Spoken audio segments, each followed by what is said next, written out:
Good morning, Dharma friends. It is good morning on the West Coast of the United States. My name is Tara Mulay, and I'm actually coming to you from the town of Northampton, Massachusetts, on the East Coast of the United States, which is the land of the Nonotuck here. And I'm very pleased to be with you.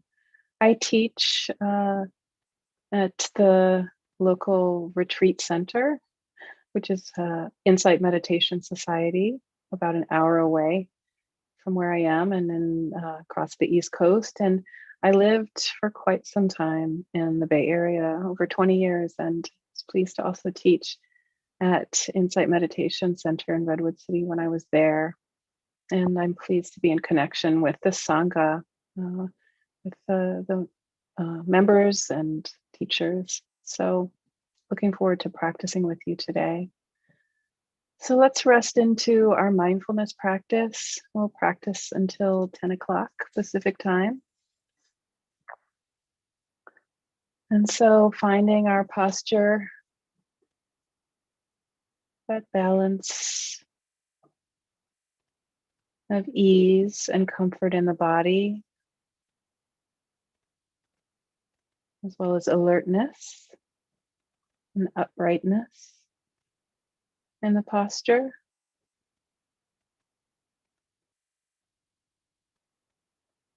And bringing in a sense of dignity also to the posture.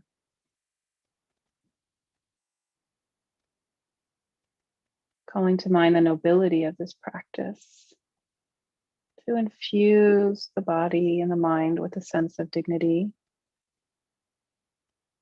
The practice is noble because it's onward leading towards the development of more compassion and wisdom. And when we have this sense of dignity in the posture, it supports confidence in our ability to meet whatever may arise, even if it's difficult, even if it's unpleasant.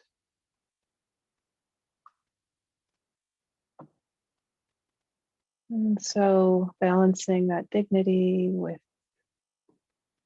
a sense of relaxation,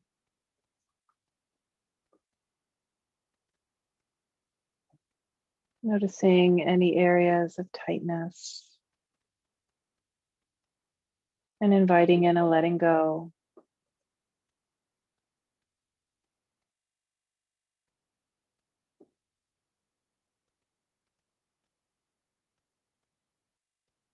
Inviting ease into any areas of holding in the body.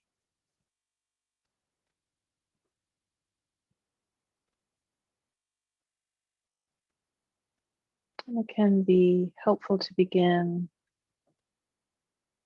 with an awareness of the whole body.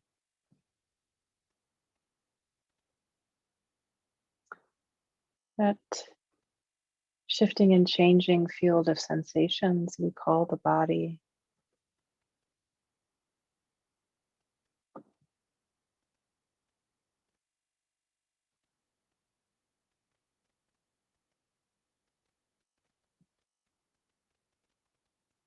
And within that whole field of shifting and changing sensations, there are the sensations that we call the breath.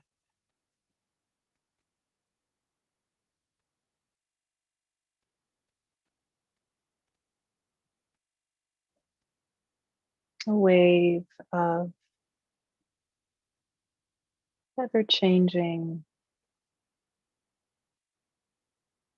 physical sensations. In any moment, there might be tingling or softness or tightness or expansion or movement. And this ever-changing wave we call the breath, we can simply rest into an awareness of that experience. Whether we're noticing the breath in the whole body or in an area where we sense it quite clearly.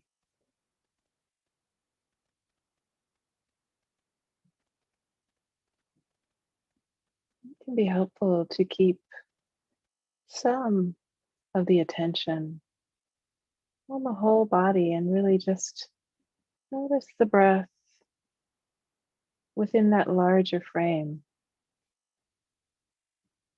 of awareness of the body.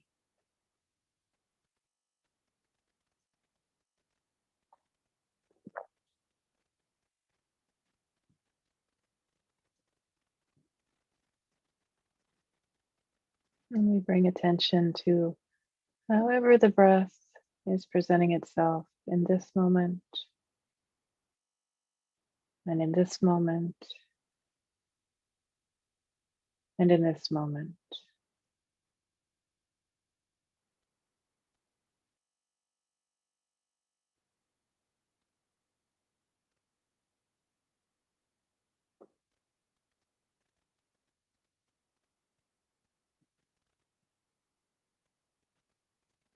And whenever the mind wanders and mindfulness arises again,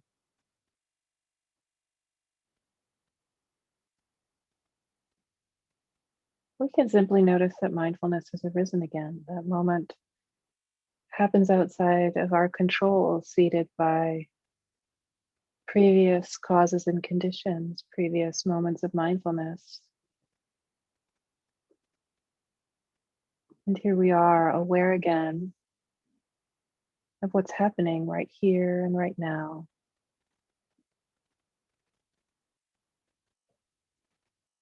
And we can notice what mindfulness arises in relationship to, whether it's an experience of the mind or the body, thinking, or an emotion, or a sound, or a physical sensation. Any experience of these six sense doors, the five physical senses we're familiar with, and the sixth sense door of the mind,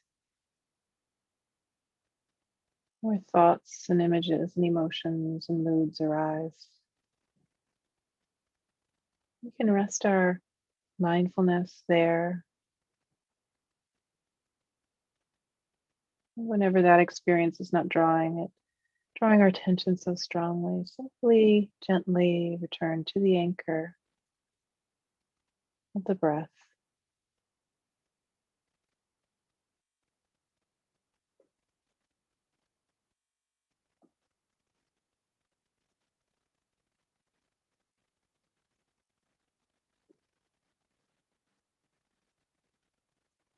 Infusing our mindful awareness with kindness.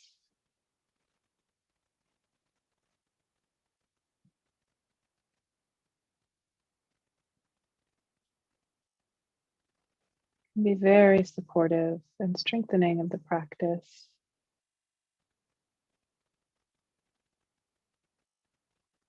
Knowing that we are sensitive beings, arising at these sense doors,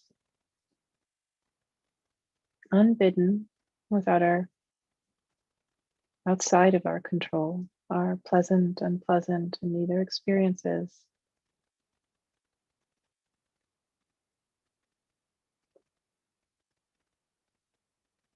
And as sentient beings,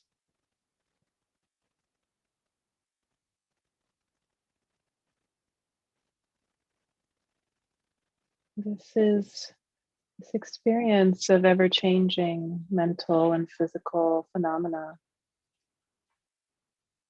is what we must meet, and over time learn to meet with mindfulness more and more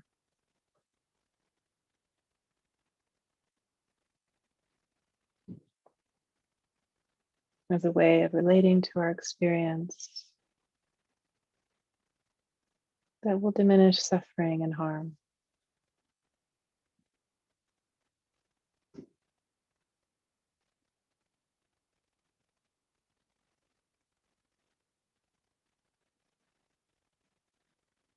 So in each moment of mindfulness, allowing for the knowing of what's arising to be infused with care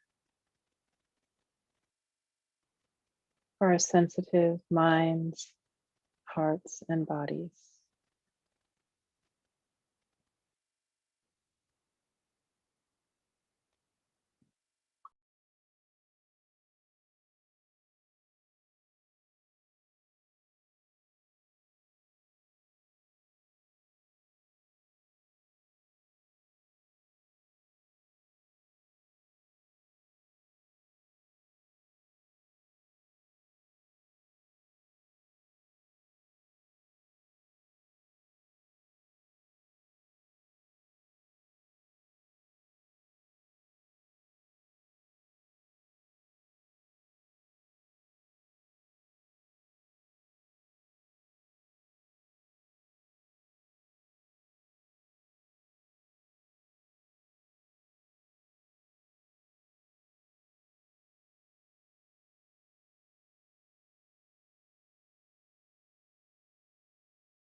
So if we ever find ourselves struggling or in confusion or judgment in the practice, those thoughts, so I should be being mindful, not being mindful in the right way, or simply confused how to do the practice, we can remember the simplicity of mindfulness, the simplicity of the instructions. Not easy, but simple. Simply to be aware of what's happening right here and right now in the body and in the mind without pushing it away or trying to cling to it. So just accepting and allowing what is arising right here and now in the mind and the body, and knowing its presence. So if it's frustration or judging that's here, we can simply know frustration feels like this right now. It's here. It feels like this. Or judgment. Judging feels like this right now. It's here. It feels like this. And this is the same invitation or instruction for any experience of the body or the mind. If it's an experience of the body, tingling. Tingling is here and it feels like this right now. Pressure is here and it feels like this.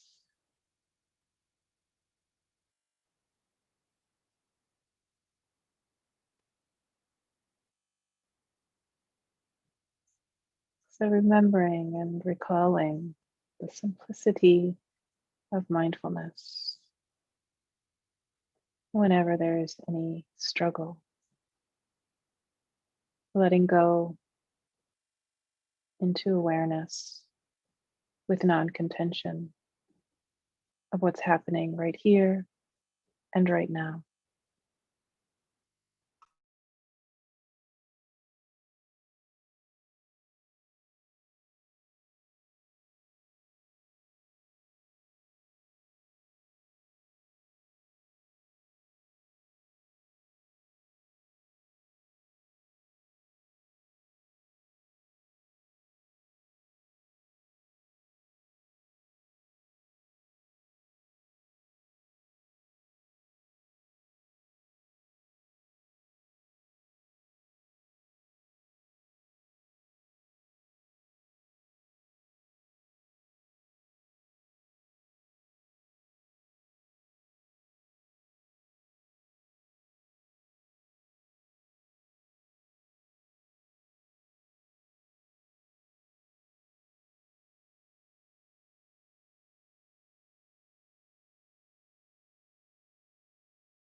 Well, thank you for joining us today, Tara.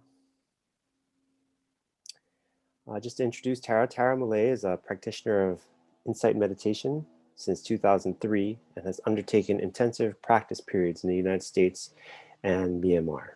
She's a graduate of the 2017 2021 IMS IRC teacher training. In 2016, she co-founded the San Francisco People of Color Insight Sangha, and in 2020 to 2021, she served as the interim guiding teacher for the Insight Meditation community of Western Massachusetts. Her Dharma offerings stem from the lineage of Mahasi Sayadaw. Tara combines a deep love of classical Theravada and early Buddhist teachings with a focus on bringing the practice alive in modern daily life. Thank you, Tara.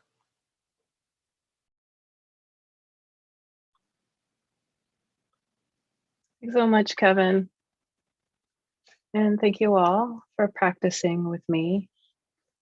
Today, I would like to talk about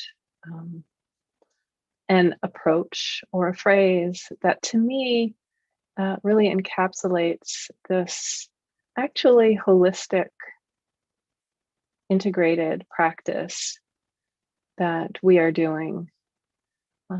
Part of which is our mindfulness practice. The holistic practice I'm referring to, of course, is the Noble Eightfold Path.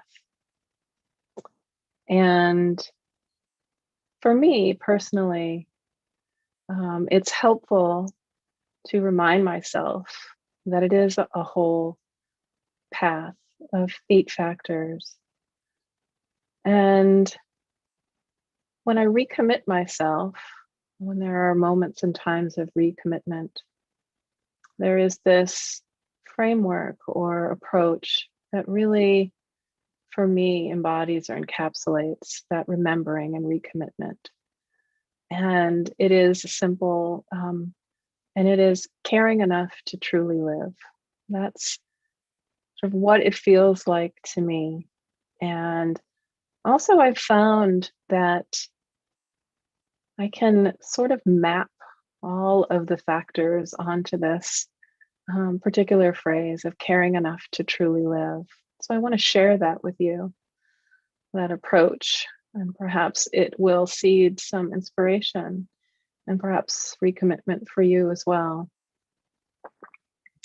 So I'm going to go briefly through each of the factors and talk about how this approach of caring enough to truly live, how that plays out for me, or how that is enlivening for me. But first, I want to just point to how it also describes for me a way that we feel when we do make that recommitment. It describes a sort of a sense of the motivation that often propels us to practice.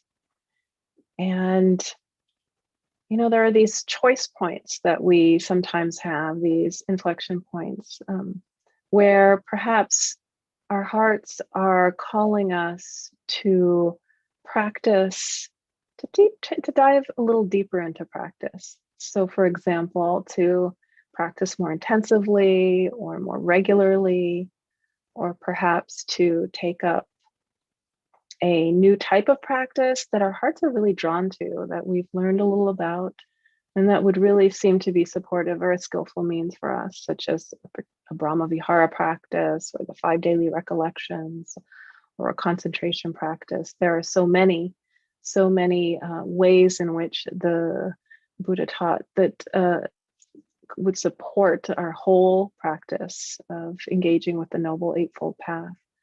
But you know, we reach these times in our practice, and we can choose to really commit and follow our heart and dive into that practice, or sometimes we falter or become more inconsistent. But what I have found that's helpful to recognize is that when there is this act of diving in deeper or recommitting, what I feel in my heart is that I'm really caring enough to truly live this life, that there is an aspect of caring and an aspect of commitment to life and to truth. And so, you know, just to illustrate, I want to describe one of those choice points for myself. This is going back quite a few years, and I had been practicing for quite a while in my daily life.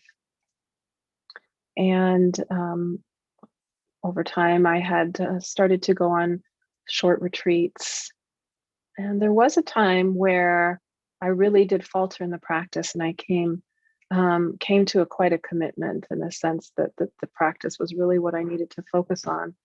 And it began with a health crisis I had. You might call it a health crisis or an episode. It involved having to have surgery on my foot to actually, there was a bone deformity in my foot, and that needed to be corrected. And in the period leading up to that and after that, in a very long recovery, there was quite a time period there where I couldn't walk unaided, and I needed to walk with crutches. And many people experience these kinds of difficulties, health challenges in life with mobility. I was younger and I didn't practice well enough.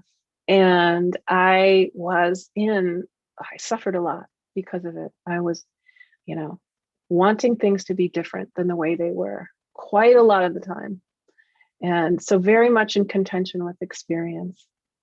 And there was a time where I just really realized, remembering how the practice had supported me in the past, that I needed to really turn back to that practice and try to meet my experience with it. And then I did that. I began to go on longer retreats and to practice much more in daily life, and to reach out more to Sangha and practice more with Sangha. But there was even a much starker experience that I had of really reaching one of those choice points and committing to where my heart was drawing me in practice. And that was sometime after I recovered. I actually found myself being my heart being really drawn to intensive practice. And I decided to take a 1-month retreat, the first 1-month retreat that I had done. And I had the particular conditions, the privileges in my life that allowed me to do that, to carve out a month from at my workplace, a month of vacation. And I went on, arranged my life and did all kinds of things to be able to do this 1-month retreat. And as that time approached, I did, though, start to feel some trepidations and nervousness, and even some just kind of questioning, why am I doing this? What am I doing? And that intensified as I came closer and closer to the date of the beginning of the retreat. And, I was worried about missing my family, my partner, my wife, my dog. And I nevertheless drove up to the retreat, and I had some extra time, and I stopped at a grocery store, and still my heart and my mind were filled with these thoughts and worries. And I was already missing my family. I stopped at this grocery store. I went in, I came out, and I decided that I had a little bit of time left before registration started. So I would just rest in my car. I got into the driver's seat, and I reached down and I just inclined the seat back a bit. And, in inclining back, I looked up at the ceiling of my car, and there, right before my eyes, were all of these crutch marks on the ceiling, all of these marks that had been made inadvertently, unknowingly, when I had been pulling my crutches into my car over and over again during that time period. And at that moment, all doubt, all thoughts, why am I doing this? What am I doing? Went out the window, went out the door. I absolutely knew. I saw the crutch marks on the ceiling. I remembered the way in which I had gone through that stage without mindfulness, not really practicing consistently, not really doing what I knew in my heart I needed to do to meet difficult experience. And I was completely committed. I saw the crutch marks on the ceiling. I said to myself, that's why I'm doing this. And, encapsulated in that was this knowing of the unreliability, of our experience, the unreliability of our bodies, the impermanence, the dissatisfactoriness of life, the fact that we do have unpleasant experiences, and we can't control that we do. We can't hold on to the pleasant. Can't make the conditions the way we want them to. The conditions are coming towards us and ungovernable, and that not self aspect of experience. So there was this knowing at that time, and I absolutely I didn't have another doubt thought. They flew out of my mind, and I went to that retreat, and the practice continued to flourish from there. I was able to move forward, and in that moment, there was a caring enough to truly live. There was that energy, that motivation to practice in a way that I knew in my heart would be onward leading for me and for others. Not just for me to alleviate my own suffering, but in that time period and my frustration and anger and not practicing well through the experience that I had with, having difficulty with mobility and recovery from surgery. I wasn't able to be the kind of person I wanted to be in relation to the rest of the world, also in my relationships. My energy was channeled towards frustration and was not able to be there and serve my community, and also just relate in a way that was really ideal in life, because my energy was taken up in being caught in cycles of suffering. So I cared enough in that moment, that wellspring of caring enough to truly live, to truly follow that my heart's call towards the Dharma, welled up as I remembered that. And there are Pali words for these kinds of mind states that support our, that kind of propel us, that bring an urgency to the practice and support a confidence in moving towards it. And so there was that in that time period for me. The words are samvega, which is often translated as spiritual urgency, and pasada, which is kind of a confirmed faith in the practice, or confirmed confidence in the practice. And samvega is that knowing that we have, where we realize there is the way we've been relating to experience has been just causing us more suffering, and is not the way through. Is the way we've been relating with trying to maximize the pleasant, those habits that we have as human beings, responding to the truth of dukkha, the experience of unsatisfactoriness in life, by trying to maximize the pleasant or diminish or get away the unpleasant, push it away, or just not being aware in our daily lives. That response, we start to realize that response is not the way that's actually going to bring us freedom or peace. And that experience of that knowing is called samvega. And then when it's balanced with pasada, which is some confirmed confidence, some confidence in the practice, that in fact the way to experience that greater freedom and that greater peace is to practice the Dharma, is to practice mindfulness in the context of the rest of the path factors. That combination is very potent and powerful. And my experience of that is this caring enough to truly live life, to truly follow my heart's desire to understand the truth and to engage with this practice. So now I want to just talk a little bit about this caring enough to truly live, and how I see it as mapping onto and relating to our holistic practice of the Noble Eightfold Path. So caring, I see, the first two factors of the Noble Eightfold Path are often referred to as the first basket, and they're often referred to as the wisdom basket. And so I actually feel that this basket really points me towards this wellspring of caring.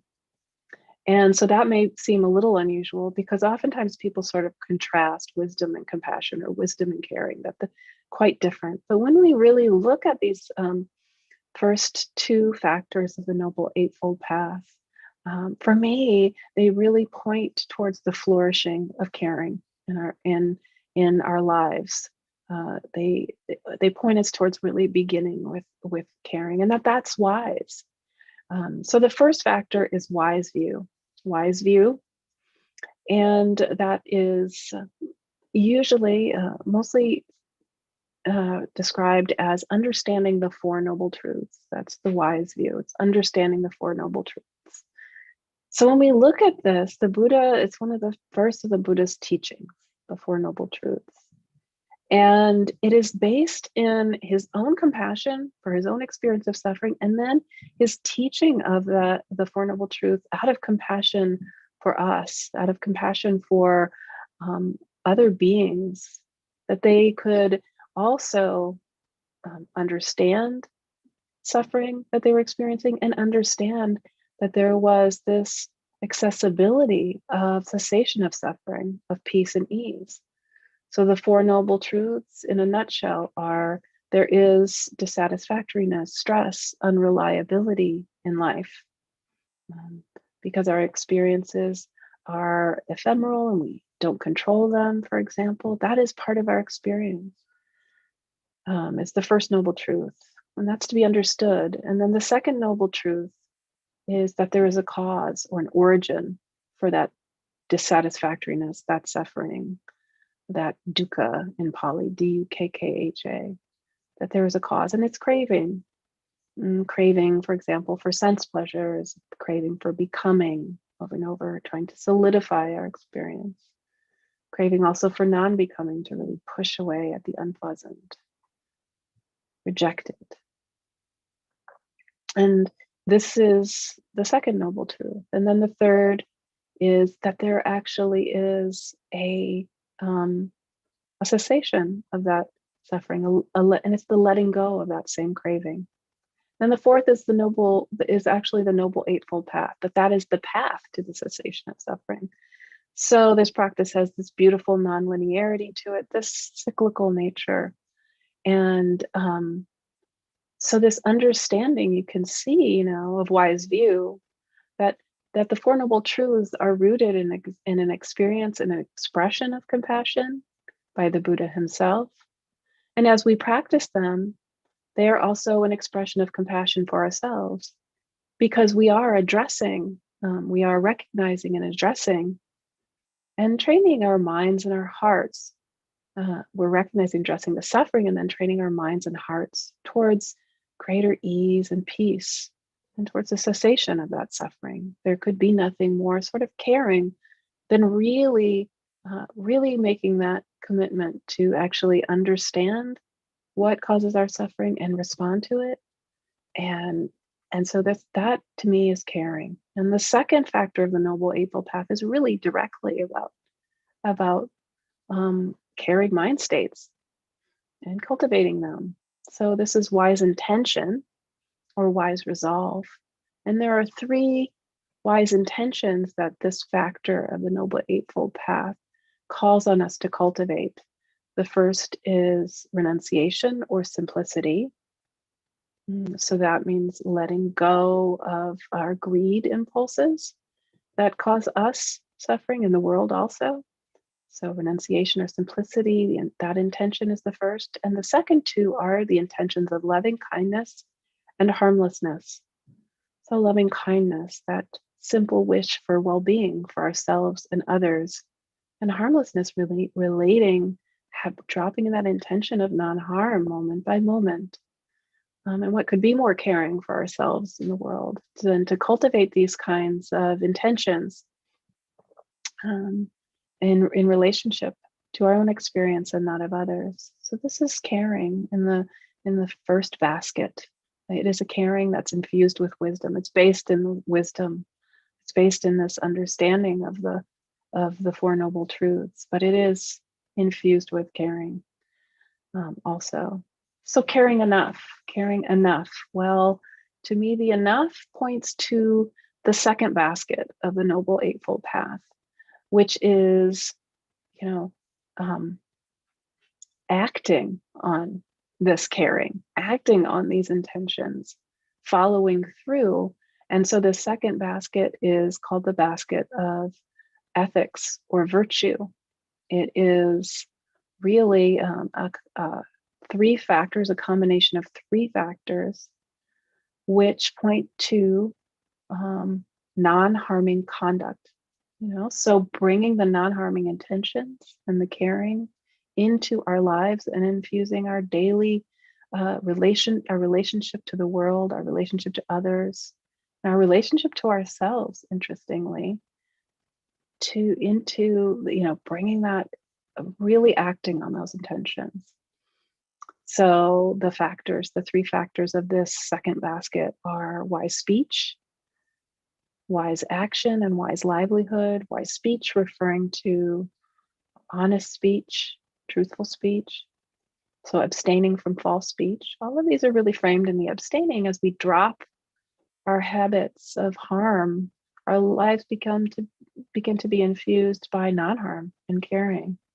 So abstaining from false speech, abstaining from harsh speech, abstaining from divisive speech, even abstaining from idle chatter, where we are more likely to fall into perhaps those habits that are harming.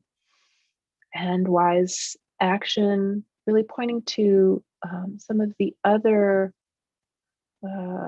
precepts, the typical 5 ethical training precepts for lay people that many people are familiar with, but those are abstaining from killing, harming other beings, abstaining from taking that which is not freely offered, so abstaining from stealing, and abstaining from sexual misconduct, right? And then wise livelihood, to not make a living in a way that is based on harm or deceit. So this basket is that action of caring enough to infuse and imbue your life with non-harming conduct. And one of the most beautiful things I think about the teachings is that this practice of ethics, of virtue, is one that the Buddha taught so that we would experience joy. It was about non-harming for ourselves just as much as others, because there's a recognition that when we do engage in harming conduct, there is an impact on our hearts and minds, that we feel a remorse, even if it's underneath the surface, even if it's sort of subconscious. There are ripple effects of a sense of dis-ease in our hearts and our minds. So this particular basket is caring enough for ourselves and others, really. And I just want to quote a couple of lines from the Dhammapada, because I like to really bring home this teaching, this truth that the Buddha taught non-harming conduct for our joy. So these are a few lines from the Dhammapada. The Buddha said, "Live the Dharma, a life of good conduct. One who lives the Dharma is happy in this world and the next." So he equated, in this line, living the Dharma is equated with a life of good conduct. And it brings happiness. What it brings is non-remorse. He also said, "One who makes merit rejoices in this life, rejoices in the next, rejoices in both worlds. Seeing one's own pure acts brings joy and delight." It brings joy and delight. So this is caring enough. And caring enough to truly live. So that brings us to the third basket of the Noble Eightfold Path, the last 3 factors.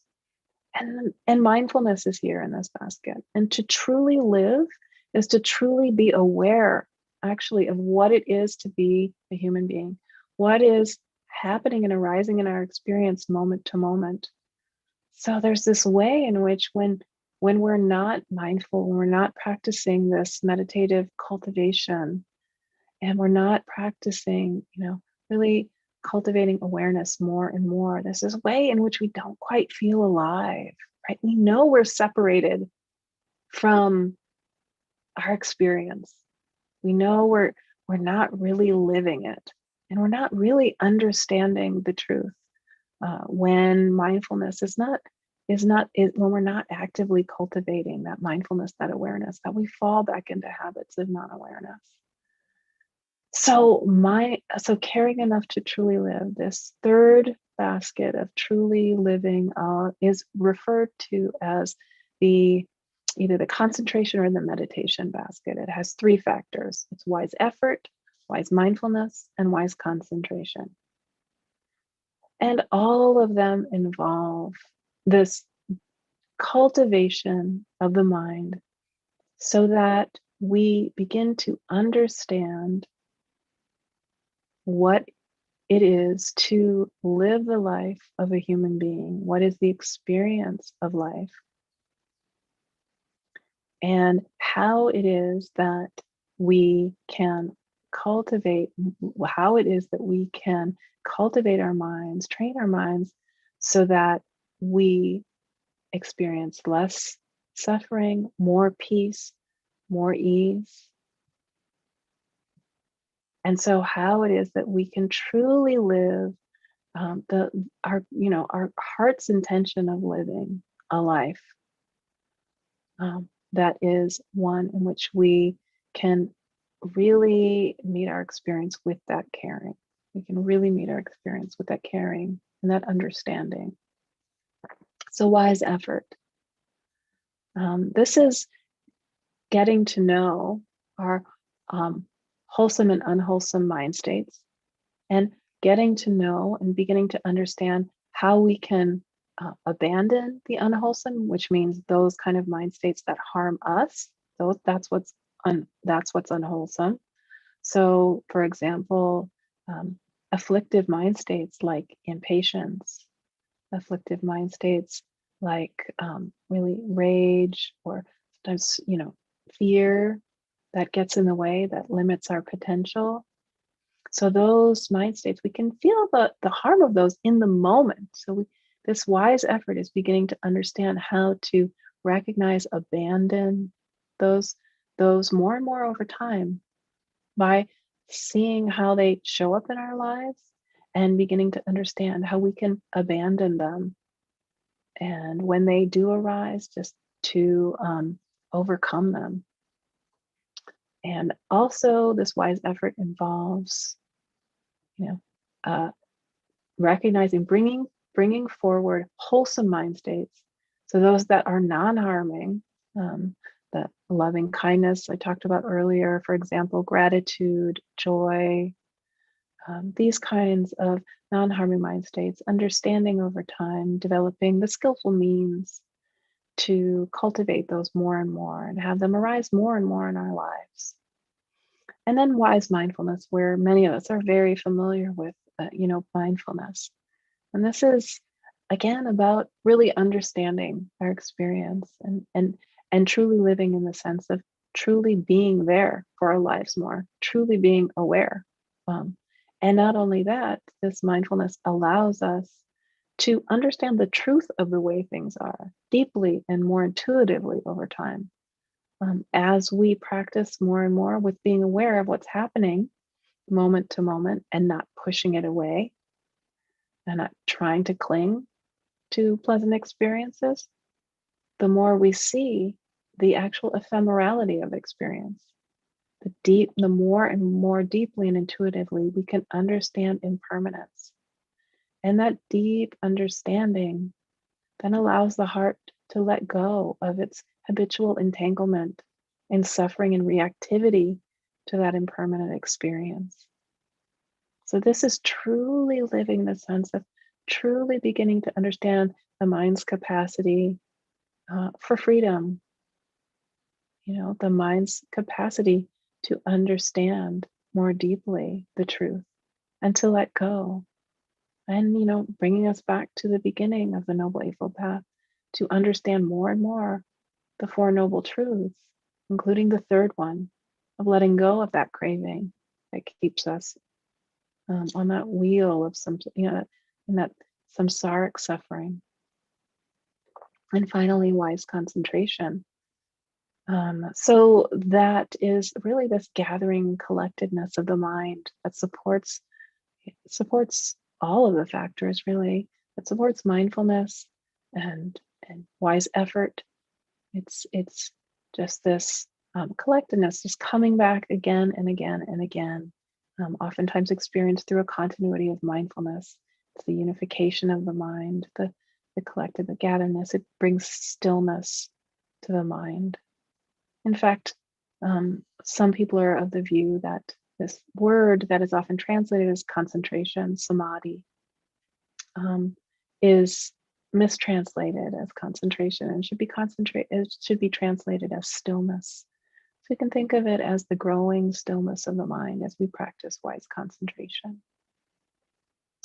So in this last meditative basket of the Noble Eightfold Path of wise effort, wise mindfulness, and wise concentration, I see the potential for all of us to really truly live a life that is not harming towards ourselves and others, and that is not harming because we begin to really have a deep understanding of the truth of the way things are, and that living in alignment with that truth, the truths of impermanence, of not self, of the unreliability of our experience, that is what brings great happiness and also brings us in alignment with our care for the world, for other beings, and infused with that, our care for ourselves.